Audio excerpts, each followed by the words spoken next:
तो hello everyone, this is Ayush Sharma and welcome back to our YouTube channel let's start compete. And जैसा कि आपको पता है कि हम एसएससी सीजीएल 2023 के जो 39 सेट्स आपके कवर हुए थे, मतलब जो आपका एग्ज़ाम कंडक्ट होता है टीयर 1 23 का, उसके जो 39 सेट्स हैं वो प्रैक्टिस कर रहे हैं हम यहाँ पर। तो उसी प्रैक्टिस सीरीज़ में 19 तारीख की जो थर्ड शिफ्ट को आपका एग्जाम कंडक्ट हुआ था, वो शिफ्ट आज मैं लेकर आया हूँ। उसके पूरे 25 क्वेश्चन हम डिस्कस करने वाले हैं। तो यदि आप हमारे चैनल पर फर्स्ट टाइम आए हैं तो सबसे पहले तो चैनल को सब्सक्राइब जरूर कर लें, बेल आइकन को क्लिक जरूर कर दें ताकि नोटिफिकेशन आपके घर तक आ जाए अगली बार। ठीक है, चलिए तो स्टार्ट करते बिना टाइम वेस्ट किए। अपने वक्त को सोच समझ कर खर्च करें, क्योंकि ज़्यादातर चीज़ें दोबारा मिल जाती है, लेकिन आपका वक्त जो होता है ना बेटा, वो कभी दोबारा नहीं मिलता है। आप जो भी कर रहे हैं ना, जो आज प्रेजेंट में आप मेहनत कर रहे हैं ना, वो आपको फ्यूचर में जाकर वही चीज़ रिजल्ट देगी। आपका यदि आज सिलेक्शन होता है ना, तो वो आपके पास्ट में की गई मेहनत का ही कार्य है ना बेटा। तो आपको जो भी है मेहनत करना है, अपना 100% देना है और अपने पास्ट का एनालिसिस कर कर प्रेजेंट पर फोकस करना है। प्रेजेंट में आपको मेहनत करना है, उसका रिजल्ट आपको फ्यूचर में डेफिनेटली मिलेगा। ठीक है, और यदि आप इसी प्रकार के मोटिवेशनल कोट्स पढ़ना चाहते हैं तो आप हमारा motivational channel, Telegram motivational channel join कर सकते हैं, जिसका लिंक डिस्क्रिप्शन में दिया हुआ है, जिसका नाम है लेट्स स्टार्ट कॉम्पीट मोटिवेशन। ठीक है, और ये लिंक आपको दिया हुआ, आप यहाँ से ज्वाइन कर सकते हैं। डिस्क्रिप्शन में दोनों लिंक दे दिए, जिसमें मैंने लेट्स सॉल्व इट, आपका जो मैथ्स का जो डाउट ग्रुप है वो भी आपको, उसका भी लिंक मैंने डिस्क्रिप्शन में दे दिया है। ठीक है, चलिए तो पहला क्वेश्चन देखते हैं फटाफट बिना टाइम वेस्ट किए हुए। दो संख्याओं का योग 98 है। दो संख्याओं का योग 98 है, मतलब दो नंबर हैं। फॉर एग्जाम्पल मैंने मान लिया कि ए और बी हैं दो नंबर, तो उनका जो योग है, उनका जो सम है वो 98 है। The difference between two number, उनका जो डिफरेंस है वो 28 है। तो आपको निकालना find the one of the two number. देखो, one of the two number निकालने से पहले मैं दोनों नंबर निकालना बता देता हूँ। एक बात बताओ, इन दोनों में से बड़ा कौन होगा? तो आप बोलेंगे ए बड़ा होगा, क्योंकि बड़े में से ही छोटा माइनस होता है, तो ए वाला बड़ा है। तो जब भी बड़ा नंबर निकालना हो ना, इस तरीके का दिया हो कि दो नंबर का सम दिया हो, दो नंबर का डिफरेंस दिया हो, तो आपको जब भी उनमें से बड़ा वाला नंबर निकालना हो, तो आप क्या करेंगे, जो दो नंबर दिए हैं ना, उन दोनों को जोड़कर आधा कर देंगे, 2 से डिवाइड कर देंगे। और जब वो छोटा नंबर निकालना हो तो उन दोनों को घटाकर आधा कर देंगे। ठीक है, चलिए तो इन दोनों को जब हम जोड़ेंगे तो कितना हो जाएगा? 90 और 20 110, 110 और 16 126, 126 अपॉन 2 126 अपॉन में 2 आ जाएगा। तो इसका आंसर कितना आ जाएगा? 63। तो एक तो नंबर आएगा 63, जो इस ऑप्शन में नहीं दिख रहा है, और दूसरा ही छोटा वाला क्या आएगा? 98 में से 28 गया तो 70 अपॉन 2, जिसको हम क्या बोल सकते हैं शास्त्र में? 35। तो 35 इसका आंसर ये दिख रहा है। उसमें बोला था कि दोनों में से कोई एक संख्या ज्ञात करके बता दीजिए। ठीक है, चलिए तो अगला क्वेश्चन देखें फटाफट। The speed of boat, very good evening भाई, सभी को फटाफट ज्वाइन हो जाइए। Very good evening to all of you, फटाफट आ जाइए। 9 बज रहा है रात का और हमारी ये क्लास चल रही है। ठीक है, तो फटाफट आ जाइए क्लास में, पेन कॉपी लेकर बैठ जाइए और जल्दी जल्दी क्वेश्चन प्रैक्टिस करिए। धारा की दिशा में नाव की चाल, स्थिर जल से नाव की चाल 125% है। देखो भैया, the speed of boat, boat की स्पीड मैंने मान ली x है, ये बोट की स्पीड है। और स्ट्रीम की स्पीड जो होती है ना, स्ट्रीम मतलब होता है धारा, धारा, धा और रा, धारा, ये y है।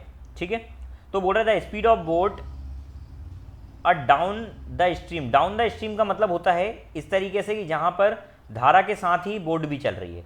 जब धारा के साथ बोट चलती है ना भाई, तो वहां पर जो बोट होती है ना, बोट की स्पीड में धारा की स्पीड जुड़ जाती है, इसको बोलते हैं डाउन स्ट्रीम स्पीड। और अप स्ट्रीम का मतलब ये होता है कि धारा के अपोजिट नाव चल रही है, तो वहां पर इन दोनों का अंतर होता है। ठीक है, तो अप स्ट्रीम, डाउन स्ट्रीम के लिए ये और अप स्ट्रीम के लिए ये। और मैं इसको याद कैसे कराता हूँ? डाउन स्ट्रीम का मतलब होता है नीचे उतरना, नीचे उतरते हैं तो भैया स्पीड तेज होती है। तेज कब होगी? जब दोनों स्पीड प्लस होगी। और अप स्ट्रीम मतलब ऊपर चढ़ना होता है, तो ऊपर चढ़ना मतलब कम स्पीड होगी, और कम कब होगी? जब दोनों का डिफरेंस होगा। ठीक है, चलिए तो आई होप इतना कंसेप्ट समझ में आया होगा, आपको आना ही चाहिए।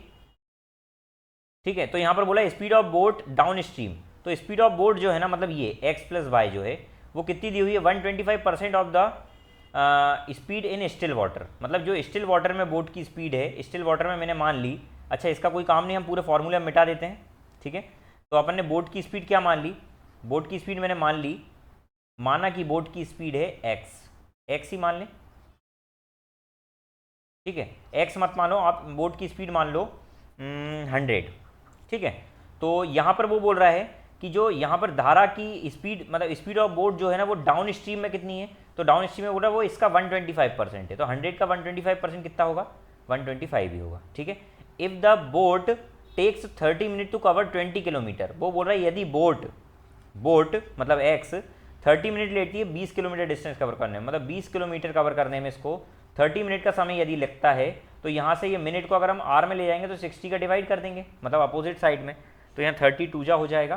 तो यहाँ से स्पीड कितनी आ गई इसकी, 40 किलोमीटर पर आवर, ये एक्स की वैल्यू आ गई। अच्छा, यहाँ जो हमने माना था उसके हिसाब से एक्स की वैल्यू हमने कितनी मानी थी, तो आप बोलेंगे 100 मानी थी। तो सर यहाँ 100 मानने वाली वैल्यू कितनी है, 40 है। निकालना क्या है हमको, how much time will it take to cover 15 kilometre upstream. तो 15 किलोमीटर अप स्ट्रीम जाने में कितना समय लगेगा।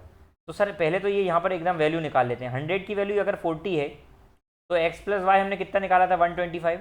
तो 125 की वैल्यू कितनी होगी, तो 40 अपॉन में 100 इंटू में 125। चॉकलेट कंसेप्ट लगा रहा हूँ मैं यहाँ पर। 25 5 जा, 25 4 जा, 4 10 जा, और ये 50 आ गया। तो x प्लस वाई कितना आ गया, 50। x प्लस वाई आ गया 50, और ये कितना आ गया 40, और x प्लस वाई कितना आ गया 50। मतलब ये y कितना रहा होगा, यदि ये 40 है तो y 10 रहा होगा। क्या इतनी बात समझ में आ गई। उसने बोला how much time will it take to cover 15 kilometre upstream. Upstream का मतलब होता है x माइनस वाई। तो सर x माइनस वाई कितना हो जाएगा, 40 माइनस 10, कितनी स्पीड हो जाएगी, 30 की। तो 30 की स्पीड से कितना कवर करना है, 15 किलोमीटर। 30 की स्पीड से 15 किलोमीटर कवर करने में कितना समय लगेगा, 1/2 का समय लगेगा, मतलब आधा घंटे लगेगा। क्या बात समझ में आ गई। इसको एक और शॉर्ट तरीका बताता हूँ, ये 100 मानकर थोड़ा सा लंबा पड़ रहा है। यहाँ पर देखो मैंने क्या बोला, स्पीड ऑफ बोट कितनी है, x है, उसको हमने मान लिया, वो बोला 125% है। 125% का मतलब होता है क्या, 5/4। मतलब यदि बोट की स्पीड 4 है तो अप डाउन स्ट्रीम में जो स्पीड है वो इसका 125% है, मतलब वो 4 की जगह 5 है। ठीक है, अगर ये 4 है तो उसका 5 है। ठीक है, अच्छा उसके बाद बोला गया है, अच्छा यहाँ से ये 4 आ गया, ये 5 आ गया, तो ये y कितना आ जाएगा, 1 आ जाएगा। वैसे इसका कोई काम नहीं है। उसने हमसे बोला है कि if the boat take 30 minute, यदि बोट मतलब x की बात चल रही है, 30 मिनट में 20 किलोमीटर कवर करती, 30 मिनट में। तो सर ये किलोमीटर में है, ये मिनट को अगर मैं आर में ले जाना चाहूँ तो 60 का डिवाइड कर दूंगा, तो कितना हो जाएगा, 40 kilometre per hour. 40 kilometre per hour. तो हमारी नहर में x की वैल्यू यहाँ पर कितनी थी, 4, और यहाँ पर एक्चुअल में कितनी आई, 40। तो 4 की वैल्यू 40 कितने गुना, 10 गुना। तो यहाँ पर यदि y निकालना है तो y कितना आ जाएगा, सर y यहाँ पर 1 होगा, तो y की वैल्यू कितनी आ जाएगी, 1, मतलब कितनी, 10 किलोमीटर पर आवर। तो ये दोनों स्पीड आ गई। वो हमारे से बोल रहा है कि यदि आपको अपस्ट्रीम में जाना है, अपस्ट्रीम मतलब क्या होता है, धारा के विपरीत जाना है, तो सर वहाँ पर स्पीड कितनी हो जाएगी, x माइनस वाई हो जाएगी रिलेटिव स्पीड, है ना। तो वो कितनी हो जाएगी, 40 माइनस 10, 30 हो जाएगी। तो 30 की स्पीड से जब इसको जाना है कितना, 15 किलोमीटर, तो 15 किलोमीटर का डिस्टेंस 30 किलोमीटर पर आवर की स्पीड से, तो इसको कितना समय लगेगा, 52 जा, किलोमीटर कट गया, तो कितना हो जाएगा, 1/2 आवर, 1/2 आवर, मतलब आधा घंटे का समय लगेगा। क्या बात समझ में आ गई, उम्मीद है मुझे आ गई होगी।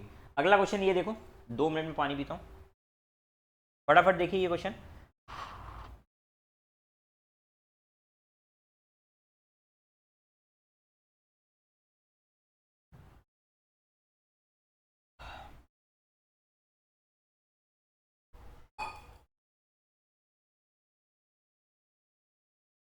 आपकी क्लास लेते हुए ही भाई मैं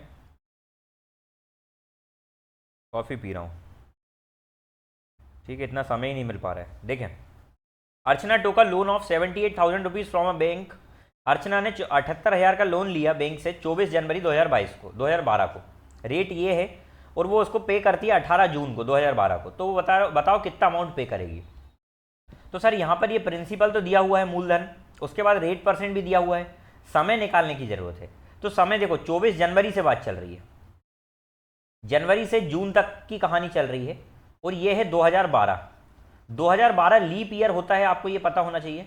लीप ईयर का मतलब यहाँ पर फरवरी में 29 डेज होंगे। ठीक है, तो जनवरी के देखो ये 24 तारीख है, जनवरी 31 का महीना होता है, 31 का, तो यहाँ 24 से लेकर 31 तक 7 दिन, तो ये हो गए 7 डेज। उसके बाद फरवरी में कितने दिन, तो 29 दिन, लीप ईयर है। मार्च में कितने दिन, 31 डेज।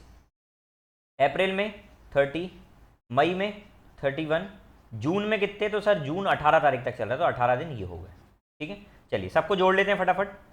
तो फटाफट जोड़ेंगे तो ये 18 और 7 हो जाएगा 25, 25 और 30 55, 55 और 30 85, और एक 86, और एक 87। 87 में यदि मैंने 87 में 30 जोड़ा, एक काम करता हूँ 87 में एक काम करता हूँ 86 में 60 जोड़ देता हूँ, तो 146 आ गया, 146 आ गया। 146 डेज अच्छा, इसको ईयर में ले जाना है क्योंकि हमने फॉर्मूला पढ़ा है S I equal to P R T upon में 100 होता है। ठीक है, तो सिंपल इंटरेस्ट अगर निकालना है तो एक बात बताओ कितना निकलेगा एस आई? 78,000 रुपये पर 78,000 प्रिंसिपल है। रेट कितना है? 8 सहित 3/4। इसको मिक्सड फ्रैक्शन को अगर प्रॉपर में लाएंगे तो 4 8 32, 32 3 सॉरी 4 8 32, 32 प्लस 3 35/4, 35/4% हो गया पी आर। और फिर टाइम कितना आ गया? 146 और अपॉन में 100। लेकिन ये 146 किस में है? डेज में। इसको ईयर में ले आने के लिए किसका डिवाइड करेंगे? 365 का। क्या बात समझ में आ गई? मुझे उम्मीद है कि समझ में आ गई होगी। चलिए काटा और पीटी बचाते हैं।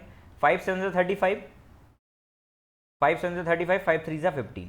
क्या बात समझ में आई? 73 2 ये कट गया पूरा पूरा, बहुत बधाई हो। 2 0 से 2 0 गया, 4 से ये 2 2 4 गया, 2 से ये गया 390 बार में। कितना आ गया ये? तो 7 9 63 का 3 6 यहाँ 7 3 21 और 6 27, 2730। तो सर 78,000 रुपये ये है और 2730 और, तो कितना हो जाएगा? 80,730।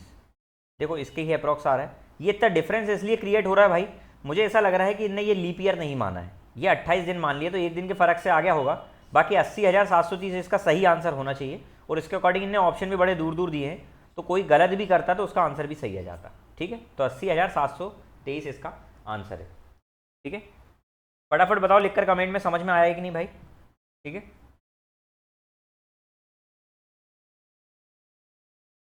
सभी को राधे राधे भाई।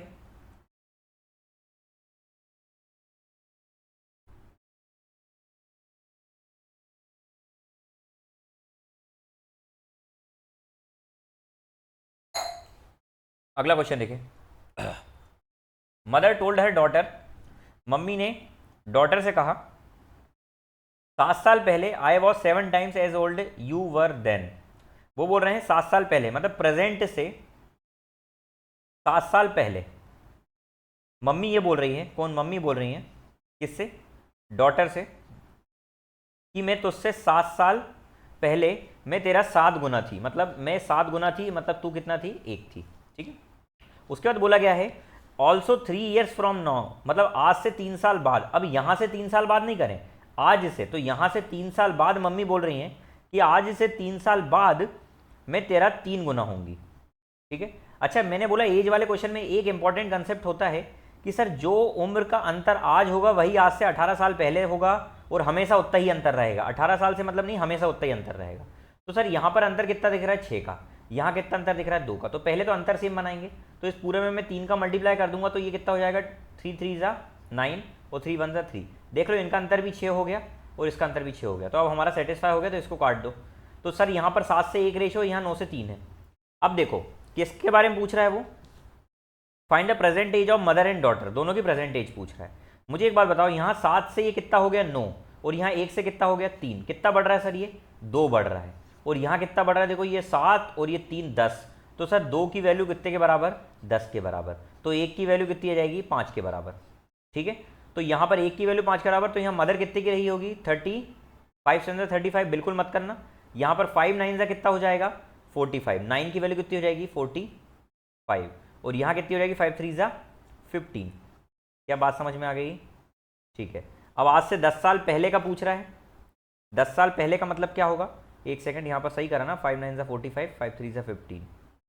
प्रेजेंट का पूछ रहा है। प्रेजेंट का पूछने का मतलब है यहाँ से सिर्फ 3 साल पहले जाना है। तो 3 साल पहले, अभी 45 की है मम्मी, तो 3 साल पहले मम्मी कितने की रही होगी प्रेजेंट में जाने के लिए? क्योंकि 3 साल बाद की बात है, तो मम्मा आपकी 42 की रही होगी। और डॉटर जो आपकी सिस्टर है, सॉरी सिस्टर नहीं, जो मम्मी की बेटी है, वो 15 साल की थी। 3 साल पहले कितने की रही होगी? 12 की।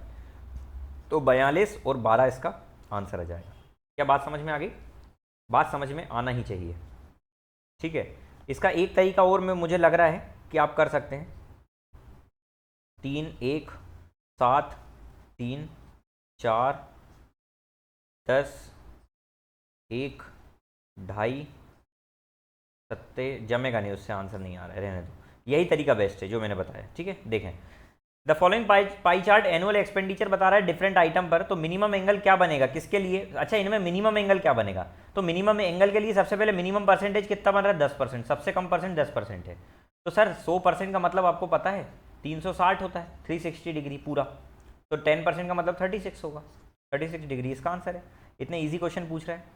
What is the number of common tangent can be drawn to the two circle touch each other externally. यदि दो, देख लो भैया ध्यान से सुनना, ये प्रॉपर्टी होती है सर्कल की, जब दो सर्कल एक दूसरे को टच ही करते हैं, टच ही करते हैं, तो वहां पर मैक्सिमम कितने कॉमन टेंजेंट बनेंगे, ये क्वेश्चन है आपसे। तो भैया यहाँ पर 3 कॉमन टेंजेंट बनेंगे, इसमें बोलने की बात नहीं है। एक कॉमन टेंजेंट तो ये बनेगा, एक कॉमन टेंजेंट ये बनेगा जो दोनों को टच ही करते जाएगा, और एक कॉमन टेंजेंट ये बनेगा। तो ऐसे 3 कॉमन टेंजेंट बनेंगे, इसके अलावा दुनिया में कोई टेंजेंट नहीं बनेगा, ठीक है, कॉमन टेंजेंट दो सर्कल में।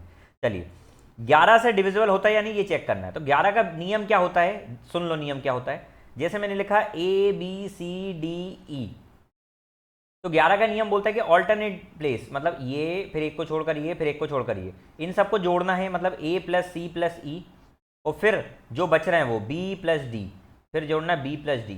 इन दोनों का अंतर लेना है। यदि अंतर लेने पर, मतलब साइन को इग्नोर करना है, यदि इनका डिफरेंस 0 आ जाए, 11 आ जाए, या 11 का कोई मल्टीपल आ जाए, तो ये नंबर पूरा 11 से कट रहा होगा, ये पूरा नंबर 11 से कटेगा। और यदि ये इनमें से नहीं आए तो ये संख्या भी 11 से नहीं कटेगी। समझ में आ गई बात। चलिए तो हम इसका देख लेते हैं।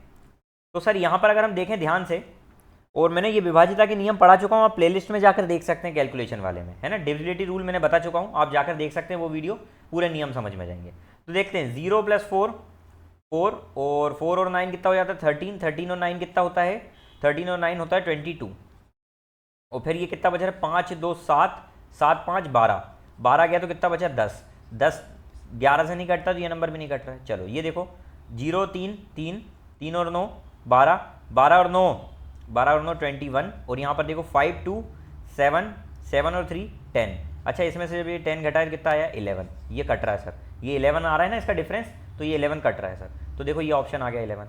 अब उसका चेक ही नहीं करना, उसने बोला ना कौन सा डिवाइड हो रहा है, तो आप में इतना कॉन्फिडेंस होना चाहिए कि आपने इसको सही चेक कर लिया तो आगे वाले नहीं करें। अब बच्चों का क्या होता है कि उनमें इतनी प्रैक्टिस नहीं करते, उनको इतना कॉन्फिडेंस नहीं होता है ना, तो वो यहाँ सही आंसर आने के बाद भी वो सब चेक करते हैं कि इनको भी गलत करें फिर अपन सही आंसर टिक लगाएंगे।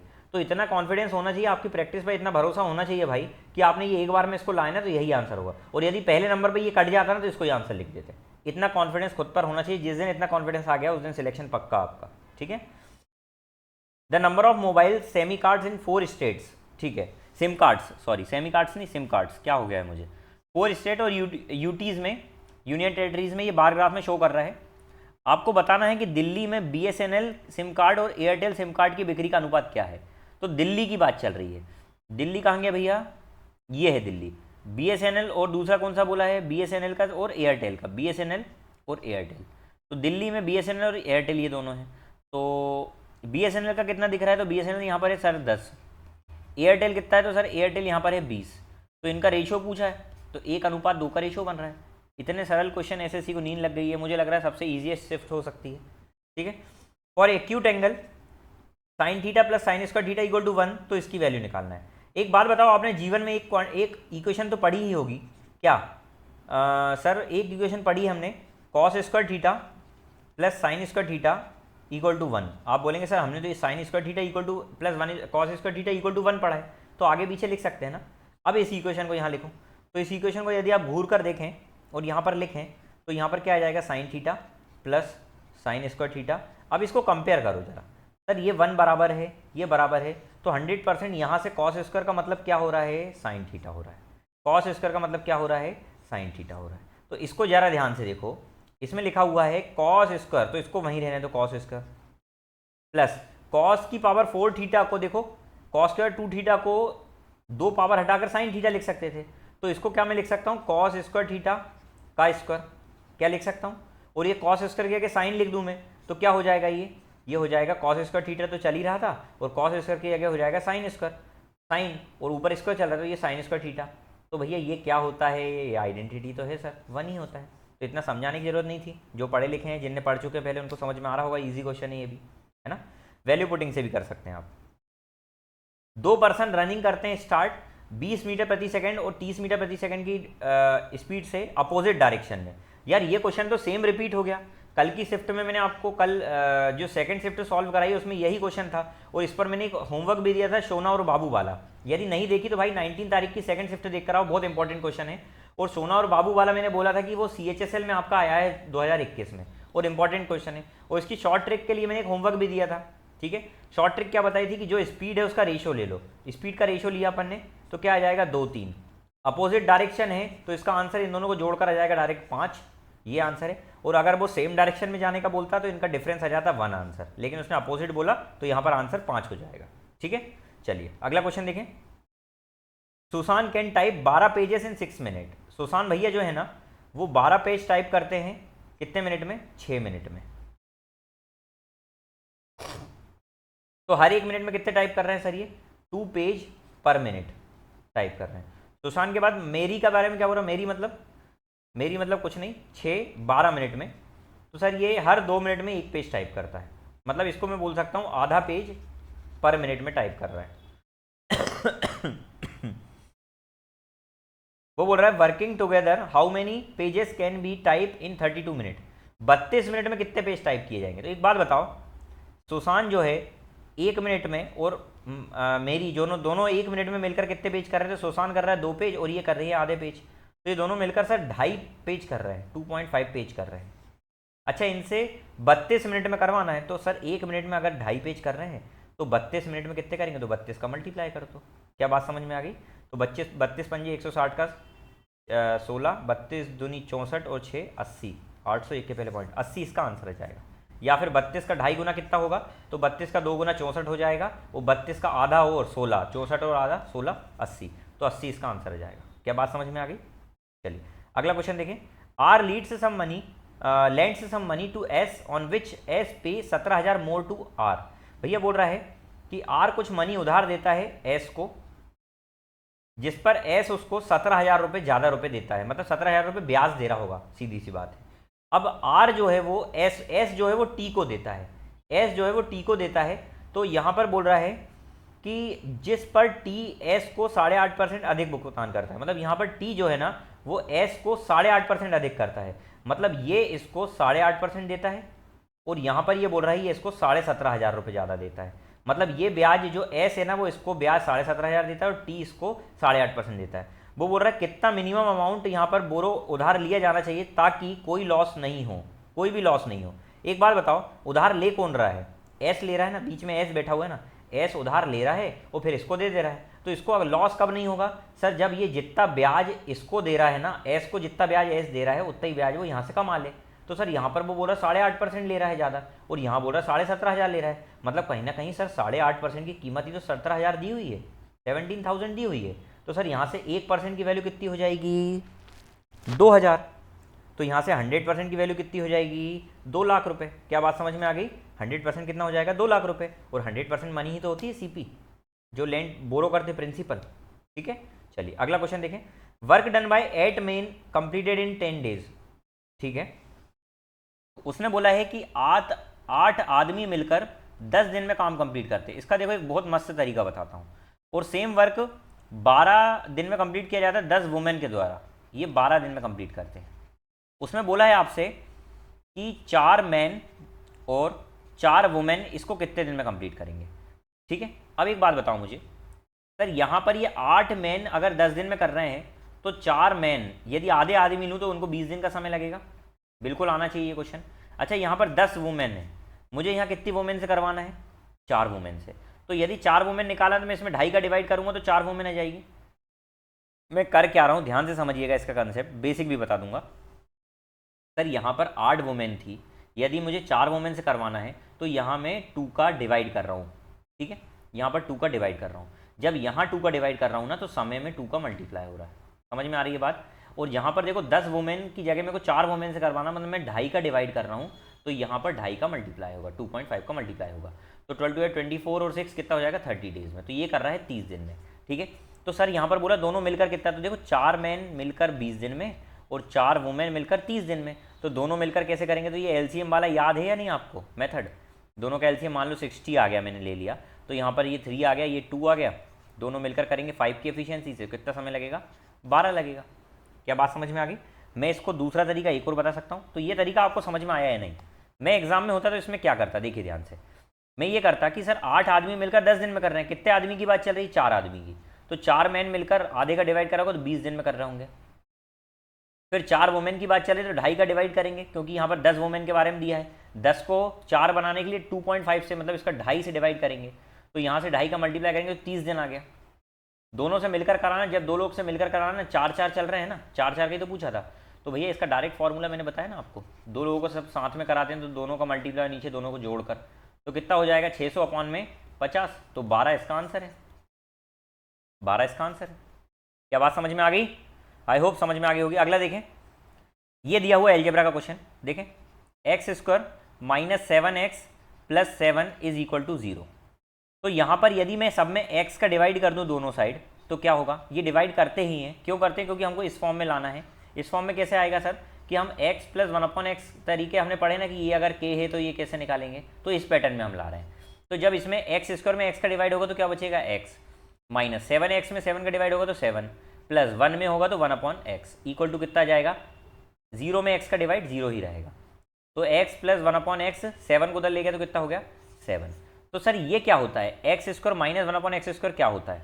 तो आप बोलेंगे सर ये होता है x प्लस 1/x और इनटू में होता है x माइनस 1/x। अच्छा, यदि x प्लस 1/x के दिया हो तो x माइनस 1/x निकालने का क्या तरीका था, याद करके बताओ। तो हमने बताया था k स्क्वायर अंडर रूट में माइनस में 4 था। तो उसी प्रकार से सर यदि ये दिया हुआ है अपने पास तो ये भी आ जाएगा। तो ये कितना दिया हुआ है यदि मैं बोलूँ तो ये 7 है, तो ये वाला कितना हो जाएगा, तो आप बोलेंगे अंडर रूट में 7 का स्क्वायर 49 माइनस में 4, तो कितना आ जाएगा 7 इंटू में रूट 45। रूट 45 में से 9 बाहर आएगा 3 भर के, तो कितना हो जाएगा 21 रूट 5। तो अब आप फ्लो में इसका आंसर ये टिक लगाएंगे, जो कि बिल्कुल गलत है। ध्यान से सुनिएगा, यहाँ पर एक चीज़ का बहुत ध्यान देना है। बोला है x जो है वो 0 और 1 के बीच में है।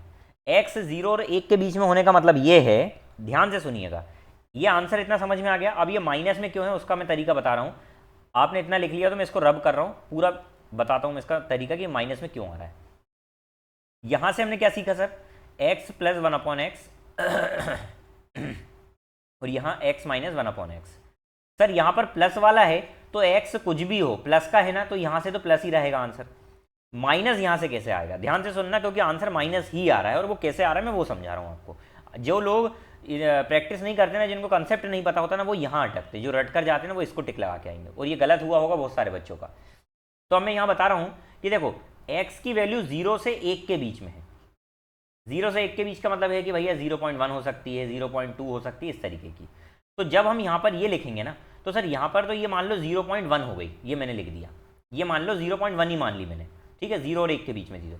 तो यहाँ x की जगह 0.1 पुट करा, माइनस में 1/0.1 करा। जब 1 को उससे छोटे नंबर से डिवाइड करेंगे ना, तो आंसर 1 से बड़ा ही आएगा। तो सर यहाँ जो भी आएगा 0.1, जो भी क्या अपन सॉल्व भी कर लेते हैं ना, तो देखो ये 10 आ रहा है, माइनस 10 आएगा। तो एक बात बताओ, 0.1 को घटाना 10 में से, तो ये माइनस का नहीं बन रहा है, माइनस का नहीं बन रहा है, इसी माइनस के कारण ये आंसर आएगा। समझ में आ गई बात? आप बोलेंगे सर 0.1 क्यों माना? अरे कुछ भी मान लो दुनिया का, जब भी 1 को मैं उससे छोटे नंबर से डिवाइड करूंगा ना, तो उसका आंसर, उससे छोटे नंबर से करूंगा तो उसका आंसर 1 से बड़ा ही आएगा, 1 से बड़ा ही आएगा। और 1 से बड़ा आएगा तो सर ये तो छोटा है, उसमें से बड़ा माइनस करेंगे तो माइनस का ही आएगा, और माइनस का आएगा तो पूरा आंसर माइनस का आएगा। तो आई होप ये समझ में आ गया होगा, बहुत इंपॉर्टेंट था ये समझना, ठीक है। आगे देखें, the mark price of geyser is 9400। 9400 एक गीजर का मार्क प्राइस है। शॉपकीपर अलाउ करता है 4% का डिस्काउंट, तो बताओ ये कितने में पड़ेगा। 4% का डिस्काउंट का मतलब होता है सर इसका 1% तो होगा। ये 4% का डिस्काउंट मतलब सीधे से निकाल दो सर, इसका हमको कितने परसेंट निकालना है, 96% निकालना है। 96% ऐसे निकालेंगे।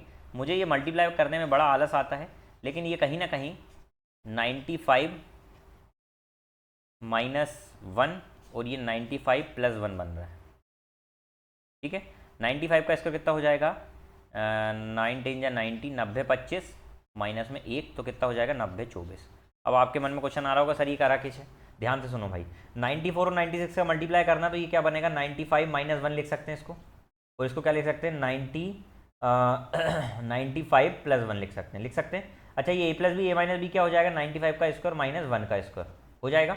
अच्छा यहाँ पर देखो 5 जिसके यूनिट डिजिट हो उसका जब भी स्क्वायर निकालना हो, तो मैंने बताया था ये जो 10 से डिजिट है इसका अगले नंबर में मल्टीप्लाई करो। 9 का अगला नंबर क्या है 10 है, तो 10 में मल्टीप्लाई होकर ये क्या बन जाएगा 90, और 5 का स्क्वायर क्या होता है 25, तो ये डायरेक्ट निकालने का तरीका होता है। और 1 का स्क्वायर तो 1 ही होगा, तो 9025 में से 1 गए तो 9024 इसका आंसर है। ठीक है, चलिए तो अगला देखते हैं। In 150 rupees be buy 10 pen for rupees 8।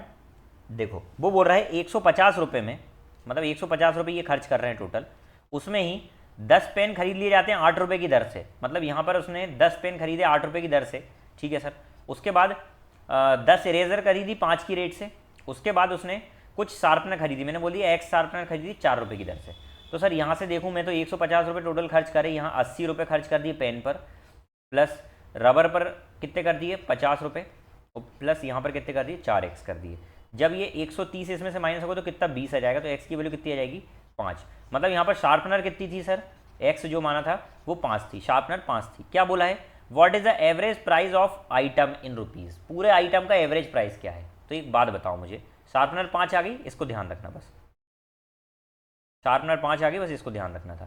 Sir एक बात बताओ, पहले 10 पेन, दूसरा 10 इरेजर और 5 शार्पनर थी, ठीक है। कितने कितने रुपए के थे, जितने भी रुपए के हों, हमको यहाँ पर क्या निकालना है, एवरेज प्राइस निकालना है। सर एवरेज प्राइस निकालना है, मुझे एक बात बताओ, 150 रुपये है ना, एवरेज प्राइस निकालने का फॉर्मूला क्या होगा, तो हम बोलेंगे टोटल प्राइस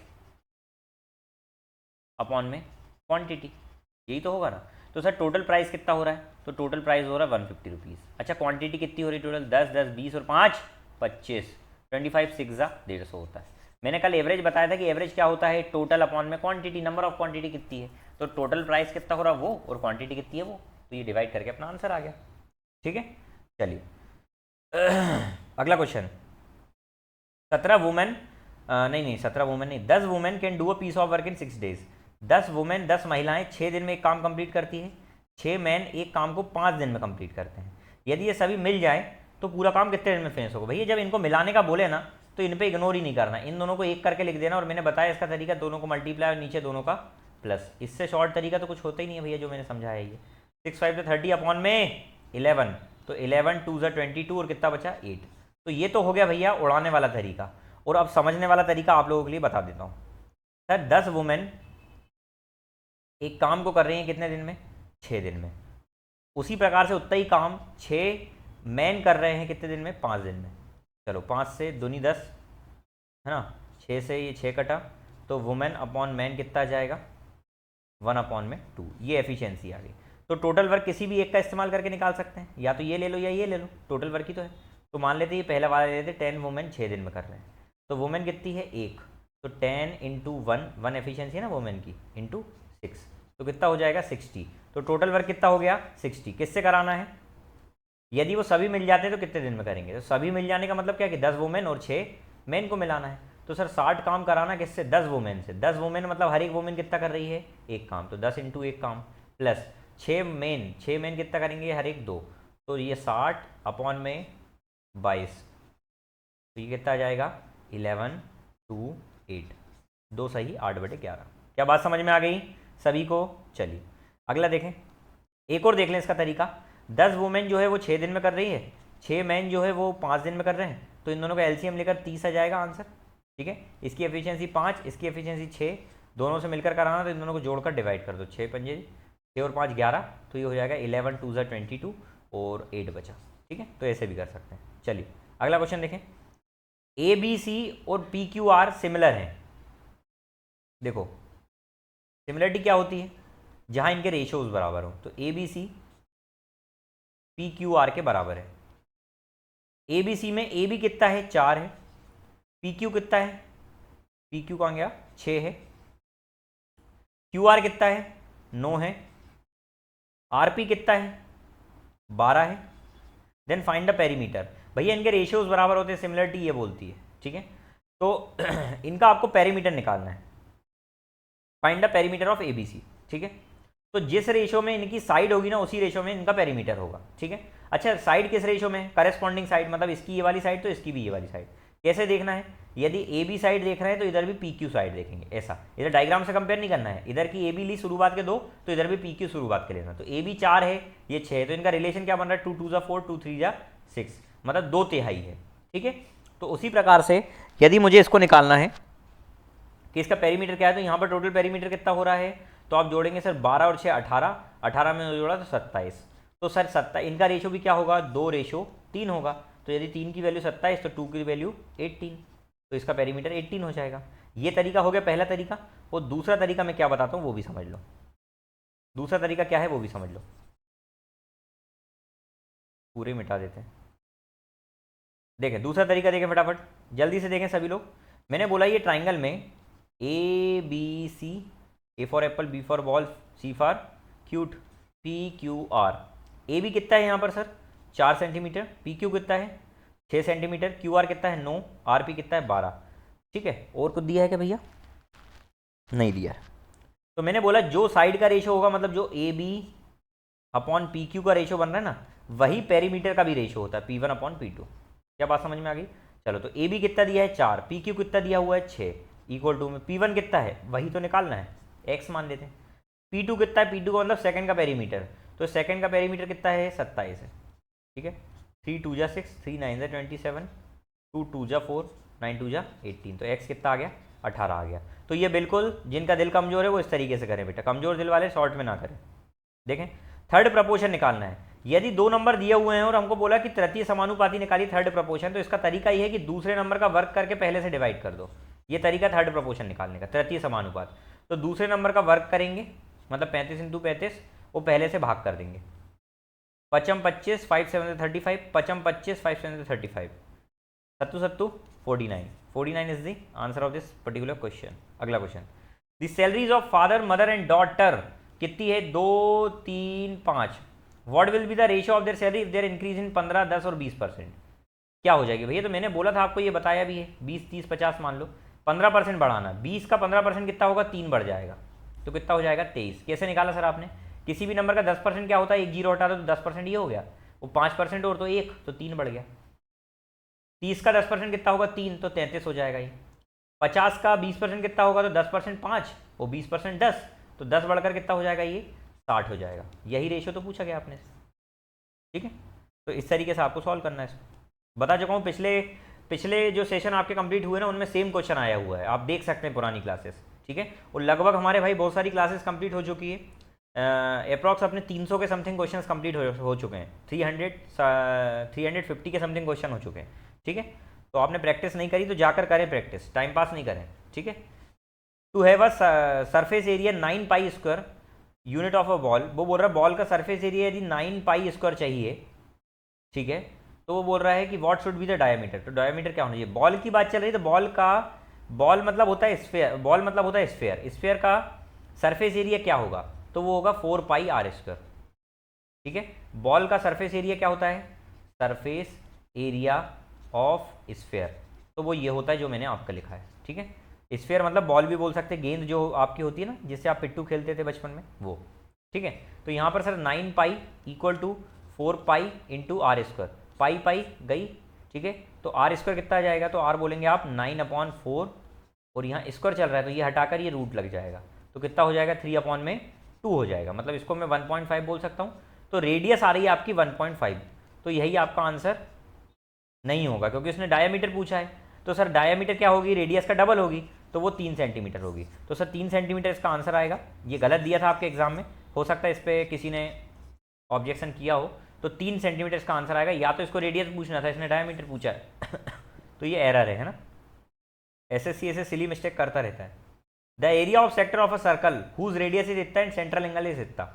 जब भी सेक्टर का एरिया निकालना हो, तो मैंने कल भी क्लास में बताया है कि एरिया ऑफ सेक्टर निकालने का फॉर्मूला क्या होता है, equal to pi R square into theta by 360, ये होता है। ठीक है, तो पाई कितना है सर, पाई है 22/7, आर स्क्वायर कितना है, तो आप बोलेंगे 7 इंटू 7 इंटू थीटा कितना है 60/360। ठीक है, तो 66 जा कट गया, ये 7 से ये 7 कट गया। ठीक है, और 2 11 जा 2 3 जा, तो 77 अपॉन में कितना आ गया 3, तो यही आंसर दिख तो रहा है आपका। ठीक है, तो आई होप समझ में आ गया होगा।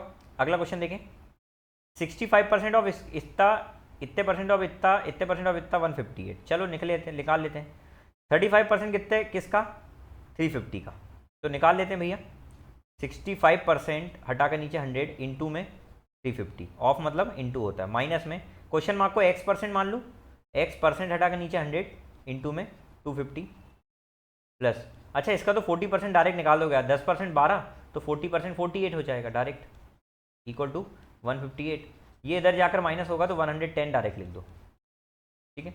चलिए ये कार्टा और पीटी मचाते हैं। 5 2 10, 5 5 25, ठीक है।